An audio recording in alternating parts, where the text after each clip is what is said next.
face you.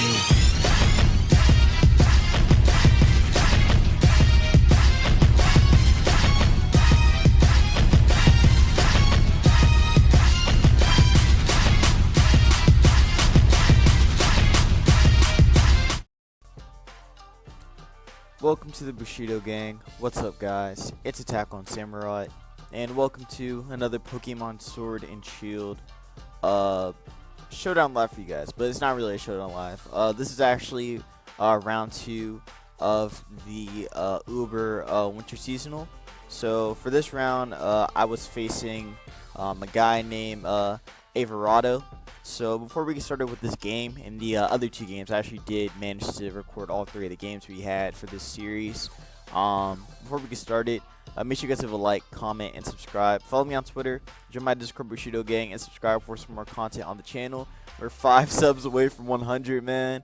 Let's get there as soon as possible, man. Let's get there as soon as possible. But anyways, for the first game, my opponent, Averado, had a really strong looking team. And it definitely gave my team some problems, especially the Dougie, because it was really hard for me to switch around it since I have, since half my team is weak to it. So yeah, I definitely had a rough time with this first game. But without further ado, let's dive into this matchup. So turn 1, he leads with Corviknight, as I leads with Zamazenta. So I let Zamazenta because honestly, at team preview, I was just like, yo, Zamazenta is actually really strong. CC's able to dominate T-Tar. I have Behemoth Bash for the hat. Behemoth Bash does a decent chunk to the Eternatus as well, and plus I am Spadef on this, so I could be able to take a couple hits. Also, CC would do a decent chunk to the Corviknight as well.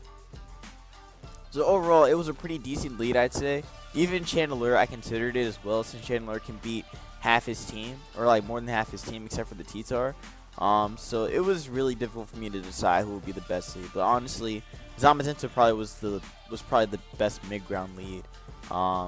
Anyways, but yeah, I lead Zamazenta. I go for the CC. CC does a decent chunk to the Corviknight, as he actually is going to be shown being physically defensive and rocking the Rocky Helmet. He brings the Eternatus in. I'm pretty much forced to switch out because I don't want to get hit with the Flamethrower. He's actually subs on my switch in, which was a really smart play on his part. I go into Zamazenta to scout for the Dragon move as he goes for the Dragon Pulse. So he goes for Flamethrower. Does a lot, so I was just like, okay, yeah, I can't stay in here and, take another one of those. So I Behemoth Bash, break it sub, and then he goes for sub again. I think what I should have done, honestly, I probably should have just attacked him again with the Behemoth Bash and not just, let my Eternatus take so much damage right there. Honestly, I think that would have been the better play. But I think I was trying to think more long-term because Zamazenta was really good against the T-Tar. So anyways, the T-Tar comes in on my Dynamax Cannon. I go for the recover as he goes for Stealth Rocks on the switch in. Or as he goes for Stealth Rocks on my recovery. So, I guess maybe he thought I'd switch out or whatever. But I bring in the Claydol as he goes for Earthquake. So now I know that he has Rocks and Earthquake. He's also going to reveal Crunch, which is going to do a lot to my Claydol. But luckily, I'm physically defensive, so I'm able to take it. Then I switch out. Now, me switching out there, I don't think that was the best play. I think I should have been more aggressive and just rapid spinned on it. Because I didn't really need Claydol afterwards. So it was a really odd play on my part, and because of that, one he didn't crunch. He actually just switched anyway. So he switched. I get my rest off with my Zamazenta, as he's able to go for the recovery, which kind of sucks for me. He is also able to defog my Hazards away as well, so the Corviknight's gonna be able to do that. But luckily I can't defog the Corviknight right now, as he does go for the Body Press. Body Press is a decent chunk, but nothing like crazy. Do get to T-Wave it, and now this thing is neutralized a little bit, but he brings in the hat as I go for Leech Seed, and can't do anything with the hat coming in. So I made a really dumb play right here, and I let my Ferrothorn stay in here and take the Mystical Fire. I only did that because I really didn't expect him to do that. I actually thought he'd maybe predict my Chandelure, or maybe he'd predict Eternatus to come in, which is why I stayed in instead, but he decided to be more aggressive and take on my Ferrothorn, which Ferrothorn being gone was very bad because, again, T-Tar could break through. T-Tar couldn't break through. I also had a decent way to deal with Dougie as well, and also I could still paralyze through him as well, but losing my Ferrothorn right there at that moment was a pretty big L for me. So I bring in the Chandelure now to try and pressure him. Actually, no, it's to force him to switch out and go into T-Tar, which he did go into T-Tar. This would have worked if my Zamazenta was awake, but unfortunately it was not. So Chandler comes in here. I go for the sleep talk, and unfortunately I get CC instead of Behemoth Bash. I go into Eternatus as he's going to go for the Trick Room, and I was just like, yo, Trick Room Chandler. Now honestly, I do want to talk about Chandler though in general. Chandler is very, very good, especially in Ubers. Able to dominate the dogs pretty nicely, and also the psychic types as well. Really, T-Tar is his main check, or I mean his main counter. So just trying to build around that is something that that you want to do if you want to be able to get the most success out of Chandelier, which definitely did.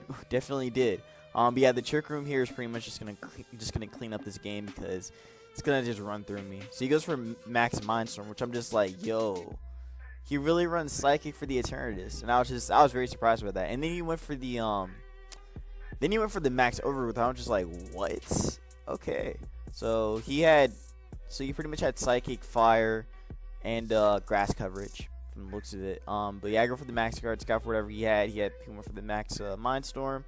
Actually, I'm able to put him to sleep with the Yawn from Quagstar, but it's not gonna be enough.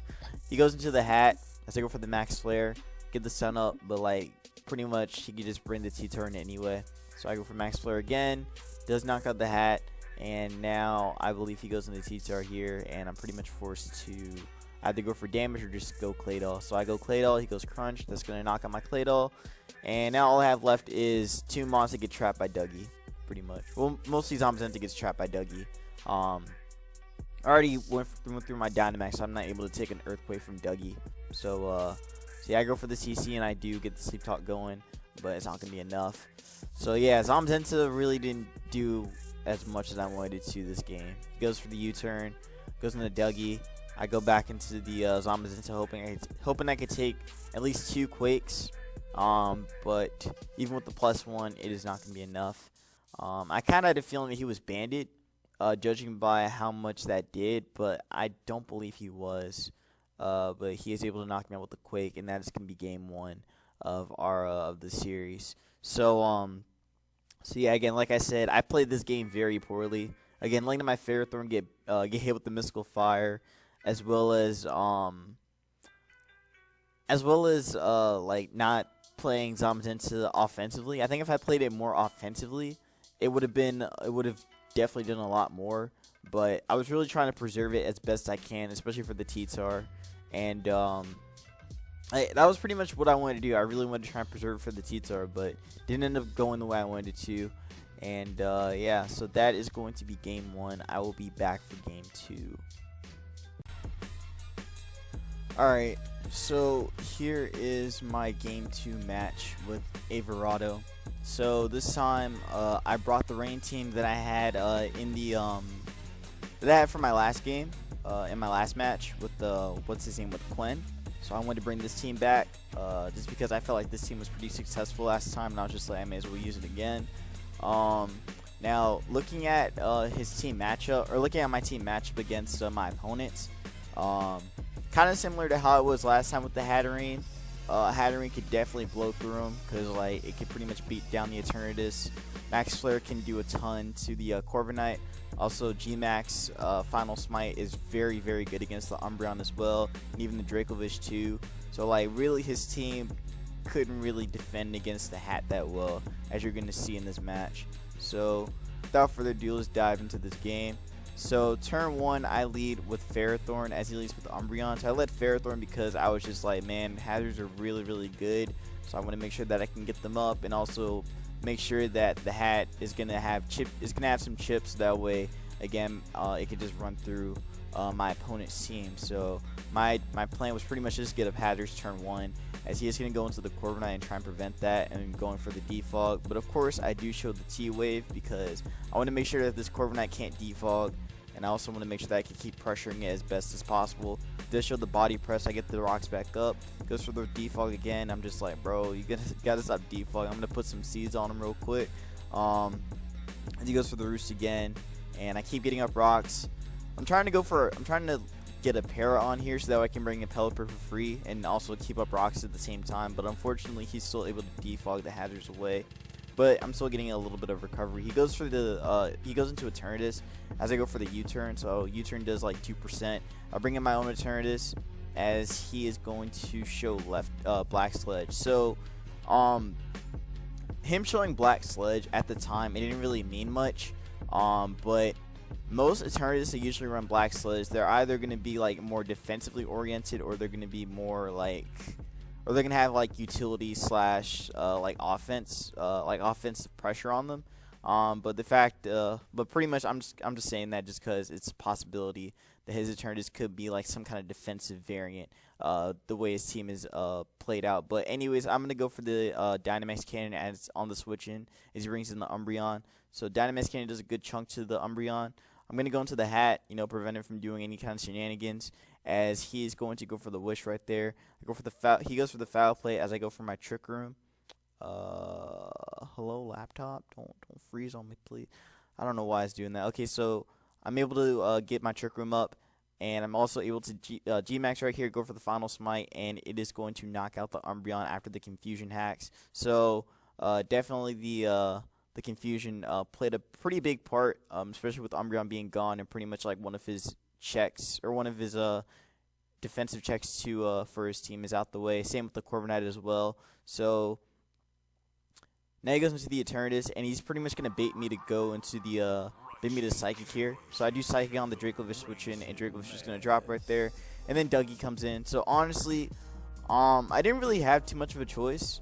Like, again, like matchup-wise, I was just like, I'm still in a really good position, even if Dougie is going to come in here and trap me. So I didn't really mind him going, doing that and baiting me to go for the Psychic right there. Because like I said, this is still a rain team, and I'm still able to kind of, like, beat down his Eternatus as well as, like, everything else on his team. So him knocking out my hat didn't really matter too much, but the hat is going to drop there, and the hat honestly did some work. It really did. I bring in the Ferrothorn again, as he's going to bring in Pelipper right now. Going to get up rocks again, break his potential sash if he had one. Goes for the Scald right there, trying to get a burn on me. I go for the Leech to get a little bit more recovery. Also to keep pressuring him. He goes for the Scald again, and this time he gets the burn right away. So go for the Draw Ball in case you wanted to switch. So I really want to try and get as much chip damage as I can on my opponent. Bringing the Eternatus here as he's going to go for the U-turn. And because I have the lefties, because I'm hold up, wait, I'm tripping. He goes for the Earthquake as I'm able to live it like barely, and I'm able to knock out his Dugtrio right there. So he's gonna bring the Eternatus again and try and bait me to go for the Dynamax Cannon, which I do fall for, and I end up knocking out his Pelipper. So, well, again, like I'm saying, like while I was able to knock out his Dougie and his Pelipper with Eternatus, it's still kind of bad because, one, I kind of just threw it out, to be honest, because it still would have been good against the Eternatus. And I also had like other ways to beat down Pelipper anyway. Again, I had the Ferrothorn, I also had my own Pelipper, and I could just Hurricane through him. So I should have preserved Eternatus a little bit better, in my opinion, because you're going to see that while I am able to knock out the Pelipper, it is actually going to be a pretty big deal because I go for the Psychic Fangs on the Eternatus, and it did nothing. And he's able to recover that. So the fact that he showed that off, and the fact that, Barraskewda was not doing that much damage, definitely told me that this Eternatus was some kind of Cosmic Power set.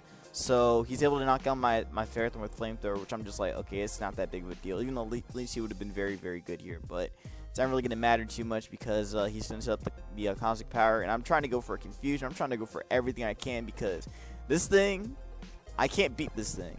Granted, like because I was also trying to scout for whatever move he had, but the fact he didn't even go for Toxic yet told me that this man is not running Toxic on this Eternatus. But he's pretty much just going to try and phase me out as much as possible. I go for the Crunch, trying to get a defense drop on the Eternatus, but like don't get one. Dragon Tails me again. He brings in the Zamazenta, and now I'm just like, okay, at +2, this thing does only 22%. So, I mean, it only does 22% from the Cosmic Power boost. But, yeah, because it's only doing that much damage. Also, again, I was really surprised he didn't show Toxic. Granted, that was his whole set. Recover, Flamethrower, Cosmic Power, Dragon Tail. Like, I think Toxic would have been better on this set, honestly. But No, that's just my thoughts. It doesn't really matter too much. So I go for the Psyche Fangs. I actually get a crit right here, which that crit definitely mattered a lot, and it is pretty much gonna allow me to win the game right here. So yeah, pretty crazy. Honestly, it was a pretty crazy end game. Again, if I preserved the turn just better, then I think this would have been a smoother game. But definitely a good comeback from the last game. So now I'm gonna move on to game 3, and I'll be back. Oh yeah, I forgot to talk about they finally added the models for Gen 8. I know I didn't get the chance to talk about them last game, but I may as well say it now. The models actually look kind of fire. No cap, they really look good. They look very good, and they came out really well. But all right, so that's gonna be game 2. Now let me move on to game 3. So like I said, I'll be right back. Alright, so here's my game 3, the final match with my opponent Averado for round 2 of the Uber seasonal, or Uber winter seasonal. So I got rain again. So this time I have a different looking rain team, while Averado has a more standardish looking team. Now I'm not gonna lie, rain in Ubers is actually kind of fire. Like rain is actually kind of fun in Ubers right now. At least with this team and what I've in the last team as well. Like Ubers, like rain in Ubers actually sounds more fun than rain in OU in my opinion. But regardless, it's a lot stronger here, I think I'd say. But regardless with that, I felt like I had a really good matchup against my opponent. His team is very ground weak. Granted, he does have a Corviknight, but like I have a Duraludon with Thunder, so I mean, like what is that? Like what do you do against that? But I really did felt like I had a really good matchup against my opponent. But I'm gonna say that I made some really bad misplays in this game. That definitely cost me. But we're just gonna break down this game, and you guys can just learn from my mistakes. So turn 1, he leads with the Eternatus as I lead with Duraludon. So I guess he thought, oh, this man's gonna lead Ferrothorn like usual. But no, I led with the Duraludon. The Duraludon is like seriously, matchup wise, Draco does so much to his team. Like it really does. But I didn't really know how to play against the Eternatus with this team, because I'm not gonna lie, like when I built this team, I built it like I want to say like an hour or 2 right before my match. So I didn't really give it any any time to really like practice with it. I just kind of built it and I just went with it. But I didn't really know what to do against this Eternatus, so I pretty much switch out here. Actually, wait, no. Okay, he goes into Corviknight as I switch out and go into Zacian. So I bring the Zacian as he brings in the Corviknight. I'm going to go into Pelipper to get the rain up now. I'm not trying to take a body press or a U-turn. As he does go for the U-turn, brings in the Eternatus. And I do believe that I go into the Acelgor here. So I go Acelgor as he goes for sub. I'm actually going to get up a spike here. So my Acelgor is actually going to be, is actually heavy duty boots, so I don't got to worry about, taking damage from hazards and all that jazz. I U-turn out here, bring in Zacian as I can take a flamethrower pretty easily. As he actually goes for the recover right here. So he recovers. I go into the Duraludon in case he switched, but nope, he didn't switch. He decided I'm gonna stay in here and do some damage. So that was a pretty bad play on my part to just switch out right there. It's not like he had a Dougie. I think I was kind of, I don't know, maybe I thought during this game, oh man, this dude has a Dougie, I can't do this, but I don't know. But anyways, he goes for the flamethrower. Flamethrower does a good chunk to me, even in the rain. I'm going to switch out here, expecting him to go into Corviknight, which he actually did. So now what I'm going to do here is try and pressure him with the hazards again, just like the previous games. I'm going to try and paralyze this thing so that way it can't, do too much, as he should expect it. But he didn't expect it, and I'm going to T-wave him again just like the last games. But yeah, I had to do it because I wanted to make sure that this thing gets neutralized as best as possible. So that way it's not that big of a threat for my team. I bring in the Pelipper. After I get up rocks, he goes for sub right here, and now he's just gonna try and recover, and try and sell out my rain, pretty much the best way he can. Honestly, it made sense for him to make this play. But I just have to keep trying to pressure him as best as I can. He goes for sub again, go for the Hurricane again, break his sub again. This time I go into Dreadnought on his recover, which he does go for the recover right here. And now what I go for is I actually go for the Earthquake on the Quagsire switch in. So he quakes, so I go for the Quake. Quagsire comes in and takes it like decently well, but then I Dynamax, and I'm just like, no, you ain't taking that max, not taking that max geyser though, no. So the Corviknight comes in here. I believe I went for the superpower. Oh wait, yeah, I went for the Max Knuckle right here to get the attack boost. As I am able to pressure him like very, very hard with the Dreadnought. Now I'm gonna get the rain up again, as he's going to as it's not gonna kill the Corviknight, unfortunately, because Corviknight has some very, very bulky defense.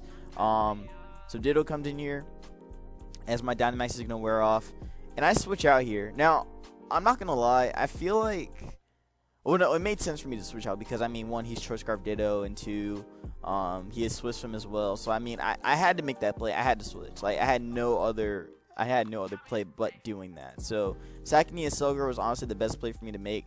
Spikes would have been really good, especially for Eternatus as well, and even the Zacian.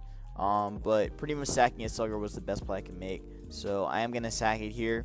And now what I do is I bring in the Ferrothorn. Now, I brought the Ferrothorn in because this was my only way to actually check this thing, right? Now, my stupid self, he goes for the Max Knuckle, right? It doesn't kill me. I go for Leech Seed. Now let me explain why I went Leech Seed. I don't know, honestly. I don't know why I went for Leech Seed right there. I had Power Whip on this set. I really don't know why I didn't go Leech Seed. I think maybe I was thinking he would switch out and go into Zacian for some reason, or go into Eternatus, which is why I made the play to just Leech Seed. But I mean, he's a Ditto at +2 with my Dreadnought. So I think that was the moment to actually be aggressive and just go for the Power Whip on it, and then probably try and like beat it down with something else. But I messed up so bad. I messed up so bad right there, letting him get this thing off for free. So that's gonna cost me a lot. As he's gonna bring in the Pelipper, as I'm bringing in my Pelipper and pretty much just sack it here because I can't do anything else with it.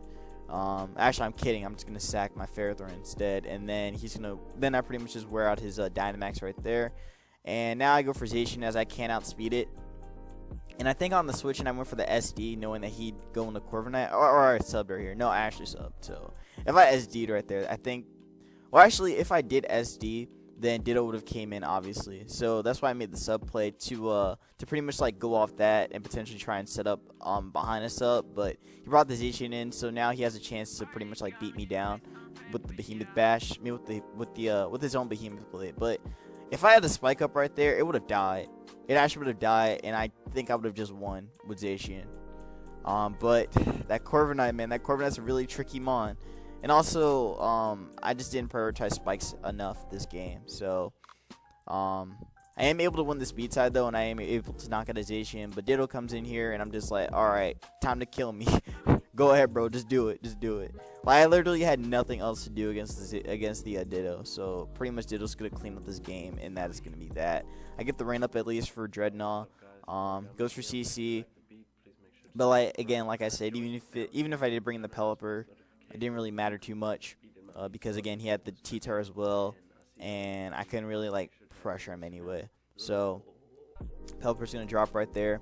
Bring the Duraludon. He's going to go for the CC, and that will definitely knock me out no matter what. And now I go into Dreadnought, and I go for the Quake. Quake is going to be able to barely knock out T-Tar. Just barely knock it out. Like, it lived on 83, or I mean, it lived on 5. He's able to get his lefties, but it doesn't matter.